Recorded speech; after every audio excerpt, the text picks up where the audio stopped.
Good evening, and welcome again to Public Perspective. I'm your host, Kevin McDermott, and we all like to talk about saving the world and changing things where change really needs to happen, but it's really hard to put your money where your mouth is. And tonight, we have the pleasure of having a guest who has done exactly that. Not only your money, but your person, everything about you. This is Kellie O'Brien. Kellie, you are the president of the O'Brien School for the Maasai. Yes. Welcome to the show. It's a pleasure to have you here. It's a pleasure to be here. Thank you for having me.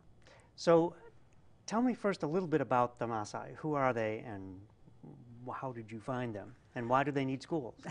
The Maasai are probably one of the most well-known tribes in Africa, and also probably one of the few tribes that still has not changed many of the traditions that they have followed. And they're in which countries? They are predominantly in Kenya, Tanzania. There's a big swath of them that goes across the eastern part of Africa.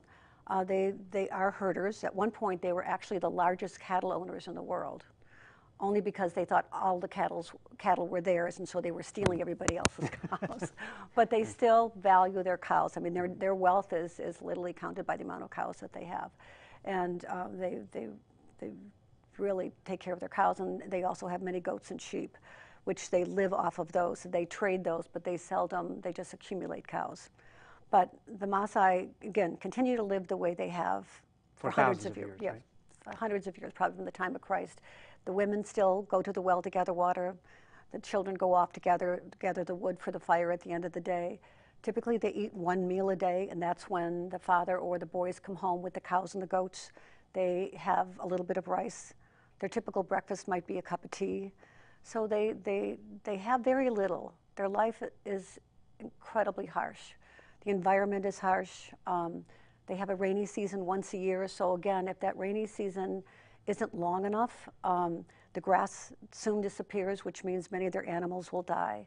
I mean, not many years ago, hundreds of cows were starving to death. But again, they don't slaughter them because they keep thinking maybe tomorrow it will rain. They live in constant hope that tomorrow will be a better day. But they don't raise the cows for food, so they don't kill the cows. Very correct? seldom. We've had several celebrations at the school, and they typically buy someone else's cow. They will not slaughter their own cows. But the cows many times have to be taken, sometimes a day away because our village is so barren and there's so little rain because all the trees have been cut down. So they will go as far as the border of Kenya. And many of them. What kind of distance is that? Hundreds of miles? It probably is a 2-day journey with the cows. On foot? On foot, yes. There's very few vehicles that the Maasai own. They don't even, while they have donkeys, they never ride their donkeys. The donkeys are basically used for carrying water, for carrying large piles of firewood. They're really the beast of burden for the village. And so either the women carry them on their head. It's so interesting to me that they don't use their 2 arms. They use their head to carry everything.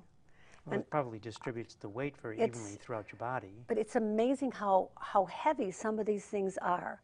You can even if they are going to the field to work, their hoe is on the top of their head. They balance a hoe on top of their head. You just have to wonder at how incredible they have mastered living this way. But they have lived this way for many years, but the time has come when life is getting more and more difficult. The government is taking more of their land away. They have less land to graze on. And so the need for education is something that they've become very aware of because there is no future for the many children that this village or many of the Maasai villages have without education. And I'm guessing that there really is no educational system set up today to handle this. The government does have government schools, but a typical school will probably have no desks, no whiteboard, certainly no whiteboard, no blackboard, no school supplies, no textbooks, no pencils, and basically they Teachers? A teacher will come, but not every day. So, and the teacher will teach what the teacher has been taught. So many times these children come out of school not knowing how to read or write after going to school for 7 years. We found many children. What do the teachers teach if not reading and writing? How can you learn to write if you don't have a pencil? Well, how do you learn how to read if you don't have textbooks? No books, yeah. Exactly. So the government will send them to schools. They have to pay. The parents have to pay a small school fee, but basically their education is almost useless. They should be learning English because secondary schools are all taught in English. But English is taught as a subject, not as an English, like as an English medium school, which we are. And we were actually asked by the village to be an English medium school, which I And what is an English medium school? What is that? The English medium school is where all subjects are taught in English. Okay, so the medium of education is English. Is right. English. And we teach Swahili, which is the language of the country, as a subject. So they... What language do the Maasai speak? They speak Mas, which is different than Swahili. There are hundreds of tribes in Tanzania. In fact, even in our village alone, we have probably 9 different tribes represented in our 423 students that we now have. And in the beginning, I mean, it was a little difficult because tribes tend to stay together. They're very clannish. But the beauty of having these children growing up together is they are accepting different ways. They're, we could use a little of that here in our country. Yeah. Think you want to start some schools here? You have to really start when they're really small. And in the first couple of years, it was difficult because the kids were fighting. You know, my father doesn't like your father. But now it's really gotten peaceful. They're seeing the value of learning about how other tribes are what their traditions are, and they're respecting each other. So we have no issues with that problem at all anymore. So tell me how you got started. So here you are from the suburbs of Chicago, good Irish Catholic, raised in the church, and somehow you find yourself in Tanzania building a school for people you've never met. How did that happen? You know, it was a surprise to me as well. But my daughter, who lives in Denver, asked if I would join her to do volunteer work in Tanzania. And I had been to Africa, to Tanzania, and to Kenya years before. When our son graduated from high school, we took him on as a graduation trip. So I was a little familiar with it. I was always intrigued by the Maasai, always intrigued, you know, with how different life must be there than it is anywhere else in the world. And so we went as volunteers to a Franciscan convent, and it was a 100-acre working farm. We spent a month there. Heather, in the meantime, climbed Mount Kilimanjaro while she was there, and I stayed at the convent and worked, and we came back and then continued our work together. Heather's your daughter, who you went with, She right? is my 3rd child, yes, and she was in her 30s at the time. And it was an incredible experience to be with sisters that had dedicated their life so beautifully to the service of others. I mean, it was like living with some amazing saints that they served so joyfully, and it was just, you know, we just grew in so many different ways just being with them and learning how to be a better person by forgetting about what your needs are and focusing on what other people might need around you. So we spent our time there. We saw many people coming in to work in the fields at the farm. And so we'd always ask their story. Well, tell me about this one, and tell me about this one. And everyone had a story that was heartbreaking and very, very needy. And so we paid rent for one girl who, had no place to live, and gave away our shoes we were down to our last pair, and down to our last few items of clothing and whatever money we have. But in the end, we didn't change anybody's life. And so this was a short-term it was, crisis it's fix, like it made right? us feel good, but everybody's life in a few days would be the same again. Mm-hmm. So when we asked, what can we really do to make a difference in someone's life? The sister thought for a minute, and she said, well, there is this man named Gabriel, who is a Maasai, and he is one of the elders of the village, and he's been coming for 5 years, asking us sisters to help him build a school, because he knows that without education, their village will have no future. And so we asked to meet Gabriel, and so Sister went with us, and we drove for an hour and a half from the convent into this very rural area, off the paved road and into where no cars had been, and just through clusters of cow dung huts and lots of goats and cows. And we arrived at Gabriel's only to be greeted by hundreds of children, hearing that someone might be coming to build a school. And we sat in this dung hut with him and many village elders, and it was just a really profound moment for me, thinking, oh my gosh, how did I get here? I mean, it was like I was in the middle of a National Geographic special with my daughter, but there was something so beautiful about being in this space, with these incredible people. And after asking them a couple questions that I thought, why now after all these years? And they said, truly, we our children will have no future.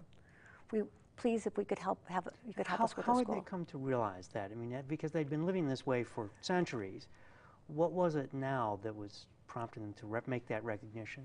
Because I think that because the grazing land was being taken away, that there were more children than they could sustain on the land and their lifestyle. So they had to educate children so they could go and have a job. Okay, they could go to the cities and work and exactly, have a because life. if you can't read or write in a country like Tanzania, which basically is a tourism country, there's little hope for you getting a job, even in a gift shop or anywhere.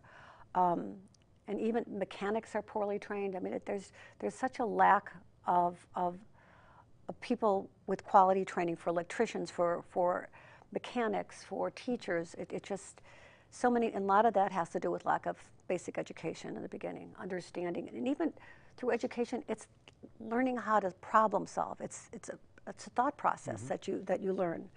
And so as it was getting darker in the hut, I was just taking in all the information that they were passing on. And I finally turned to my daughter and I said, I think the reason God sent us here was to build this village a school. I think our life is about to change.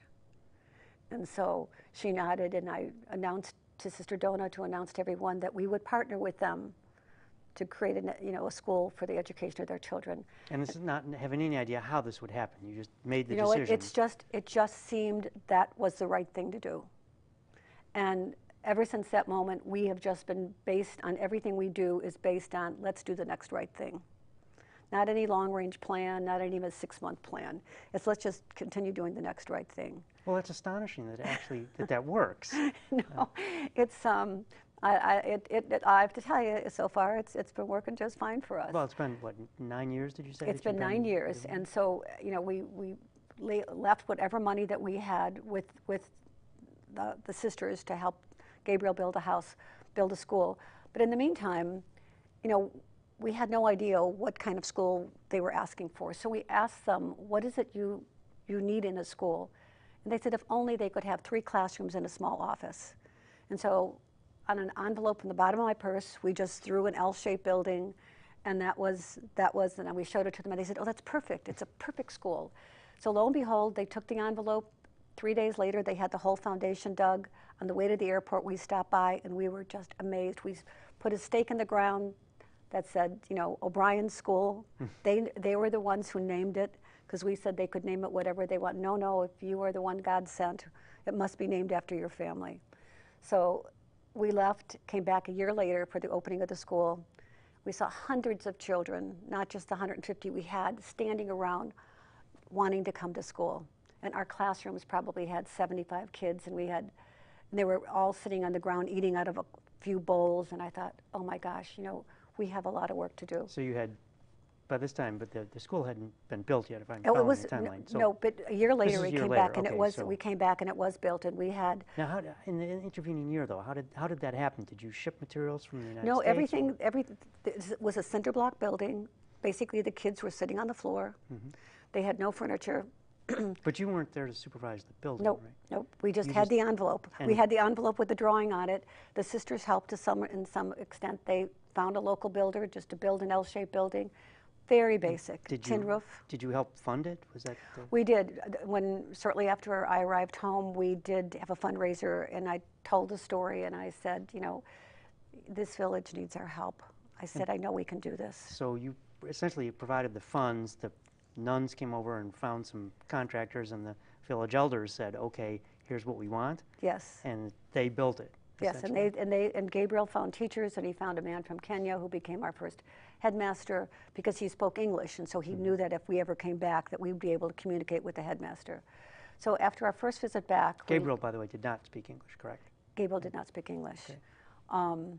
I think he probably understands more English than he gives onto, but he's a little timid about speaking English. But in the beginning, again, we put our trust in many people because we thought we were doing the right thing, and when people told us, oh, we're here to help you, we loved hearing that. And we had a lot of misplaced trusts, and in the beginning it was very painful because, when you trust someone, you're so excited that you have someone working with you, and And were they just irresponsible, or were they defrauding I you? think they thought, aha, this is the first time they've seen Americans, I mean, in the village, and it wasn't, you know, just the people in the village, it was just, you know, anyone teachers who might come. I guess we were sort of new to them.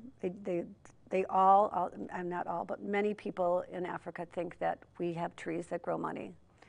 And they have no idea how we all work.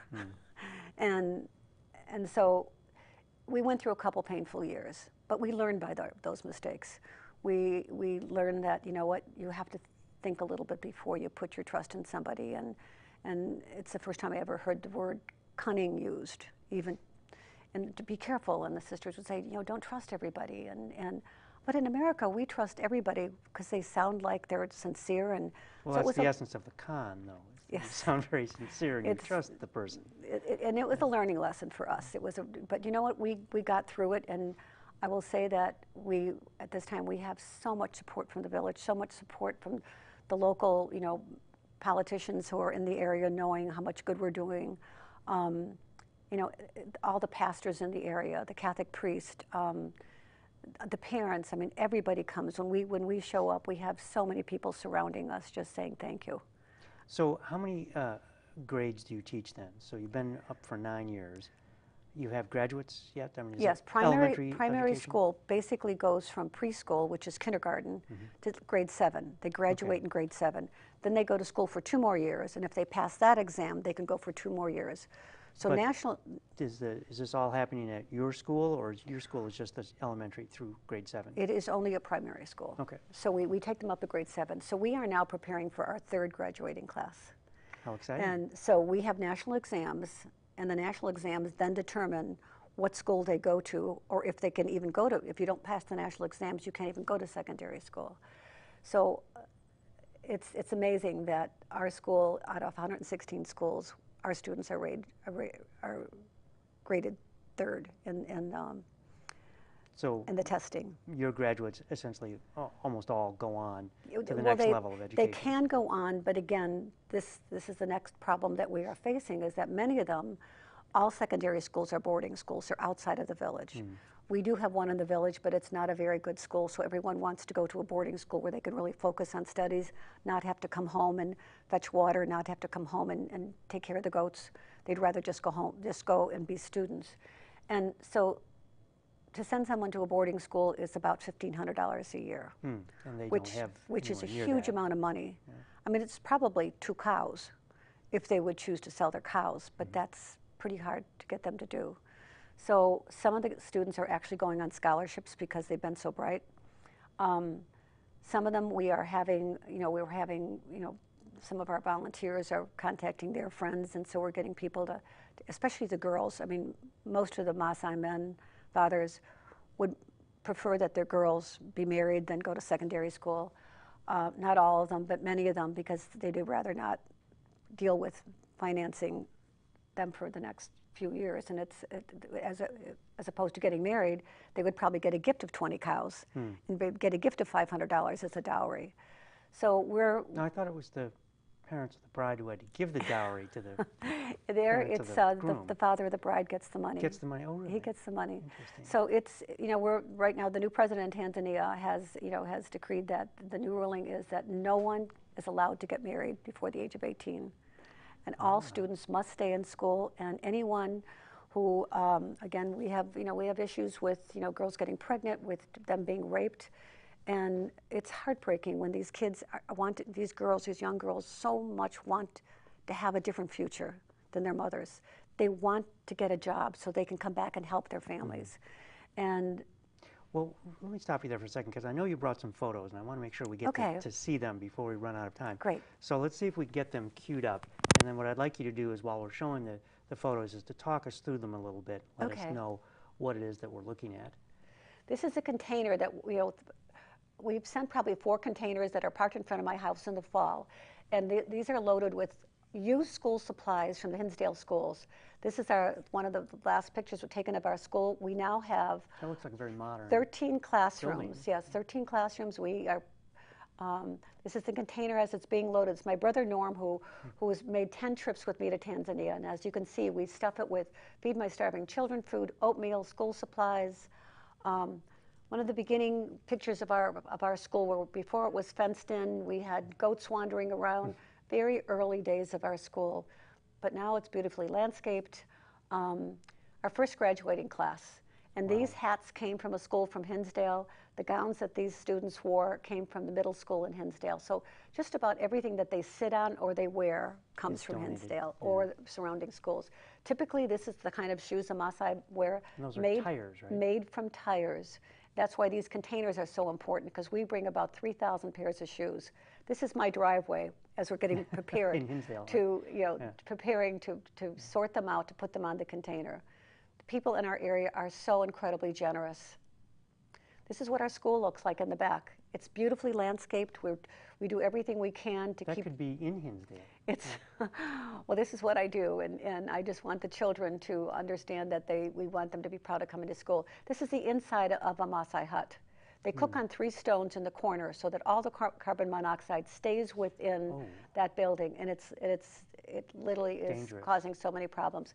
This is typical of the jewelry that they're making. We've started a Maasai women's project that we are bringing these things back and selling them in the States. We have a vegetable garden, and so we now raise, all of our own tomatoes, our potatoes. This is one of our newest ideas. It is going to be a guest house that we're having, hopefully 12 of these, that we will be having guests coming from the airport to stay at the school. This is one of our also new projects, and that is taking the smoke out of the huts. These are our women making jewelry. We have hundreds of women who come. We teach them how to make jewelry that we can sell in America. These are our students sitting at desks from the Hinsdale Middle School. Once again, that looks like it could be in Hinsdale at the middle school. Everything in our school is recycled Western suburbs. Preschool class, sitting on the floor, drawing. They're writing thank you notes to everybody in America. But everything in the school is recycled Western suburbs. What a wonderful use of that. Oh, honestly, it's such a blessing to us. And this is all the oatmeal that the children get for breakfast. And so you serve breakfast in all we serve oatmeal for breakfast. This is a typical mother and her children. She's a widow. She lives near the school. These are her 4 children. Her son is one of our students. Again, typical, Maasai hut, a woman with her children. The women literally do so much to... That's astonishing. And in the middle of that incredibly primitive village is this modern landscaped school. As I say, they could look right at home here in the western suburbs of Chicago. And it's... I should point out to our audience, though, that your actual profession is as a landscape designer, correct? Yes. So this is not surprising that it looks beautiful. And it's important. It was important to me that the students be proud of their school, that the village be proud of their school, because the women told me in the very beginning that when they would go to town, when they found out that they were from their village, they were shunned, because they knew no one in the school, no one in the village was educated, because there is not one parent who's ever gone to school. So none of our students have educated parents. Wow. So there's no going home and having anyone help them with homework. Everything they learn in school. But the parents are so proud of their students. I mean, they're just, mothers say to me over and over again, this is an education that we never had, but we're so happy that our children had this opportunity, and they're thanking everyone in America all the time. And they cannot believe that people in America are as generous as they are, that they send food and shoes and so how do you do that? How do you get these continuing donations to happen? I will tell you that one of the best parts of what I do is being the messenger of this school to the people, the good hearts of the people in our community, is all you have to do is get the word out. It's amazing how much you can collect in a matter of 1 month. We can fill that container. In a matter of a couple of weeks, we can fill it. We collect so many things, and we go through them. We make sure every book is a proper book, that everything we send is of use, that there's not going to be something that's going to end up in a garbage heap that just because it's games that don't have a real purpose to them. And so it's interesting to me as I'm doing this. And who does all that review? You? Yes. Yeah. It's interesting to see what kind of... Do you sleep, or you just kind of go 24 I hours love a it. day? You know what? To me, it's such... I'm blessed by having the opportunity to meet people who have such good hearts. I mean, you can meet somebody, and they're a really great person, but in my situation, I find out what their heart is like, how generous they are, how kind they are, how they can hear a story and say, how can I help? And that's a side of many people that everybody gets to see. Well, and you bring it out in them as well. So Well, if it's there, you're going to find it, right? It doesn't take much because the needs are so genuine. The people are grateful. They're not taking advantage of us. They're genuinely grateful, and they say over and over again, we have nothing to give in return, but we will pray for you. But you're not looking for anything in return. No, absolutely. What we're looking for is that this village can have a better future. The understanding that Yes. you're making this kind of difference that you didn't get to make the first time you were there with the nuns, right? Yes. And So very quickly, we only have a couple minutes left. You talked about the middle schools and the fact that they have to go away to these middle schools. Is that your next plan? Do you plan to open one? you know, who knows? I think we have to first of all make our project more sustainable.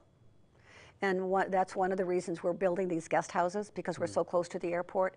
So if we can have people stay in our guest houses that look like, and then wake up in the morning in the middle of a Maasai village to the sound of donkeys and eat breakfast with our students, take a tour of our school, take a tour of the village, and then go have their safari people pick them up. And I mean, how ideal is that? Because almost everyone who goes on a safari wants to go to a Maasai village. Here they can wake up in one. And it can help us sustain the school, pay for teacher salaries, you know, help buy whatever we can't provide as far as the And food. are the safari providers, the people who lead the safaris, they Well, bought into this? This is all new to us. What we're doing right now, we've just built our first 4. They're just now being decorated. We're very excited about, you know, seeing how this is going to work. And our goal is to build 12, and that will help us, you know, because we don't want to keep raising school fees, and yet it costs us $500 per child to educate them. Per year? Per year. So That's still, by American standards, that's such a bargain. it is a bargain, except for people who don't have it. Yeah, right. It's if you have- huge, and so it's what we have to do is fundraise to come up with almost $16,000 every single year to keep this project going. And do you have a nonprofit organization that does this fundraising for you? That would be us. Yeah. No, the, we the have individuals who band together and do we this. Right? we have a board, and we have some very good, generous people that surround us, and we always seem to somehow make it. We don't have abundance. Do you have a website?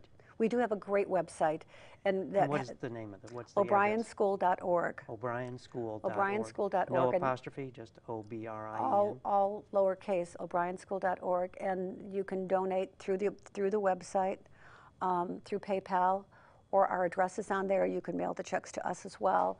But it is an incredible project for changing the future of this village, and we already see it happening. We see our students coming back to us saying, the interesting thing is, no one asks to come to America. Not one student has ever said, "Oh, Mama Kelly, please can you take me back to America? I want to have the life that you have." They want to stay and make it better where they are. They all, because I tell them, we're here to find your greatness. On that note, we're out of time. Okay. So, Kelly, thank you so much. It's been, you're quite I feel like welcome. I've just been to Tanzania. So thank you for being here and explaining what you're doing, and I wish you the best of luck, and I thank hope you. you'll come back. Well, Talk to us listen, I again. hope so too, because we Well, have more we're work out to of time. do. I have to cut you off. I'm sorry about that. No. Because I have to tell our audience good night as well. Stay seated. So thank you for joining us once again on Public Perspective. I'm your host, Kevin McDermott. You can find us every Saturday night at 8 on Comcast Channel 19 and see us on the web at publicperspective.tv. So until next time, thank you and good night. I'm sorry, I didn't know we were still.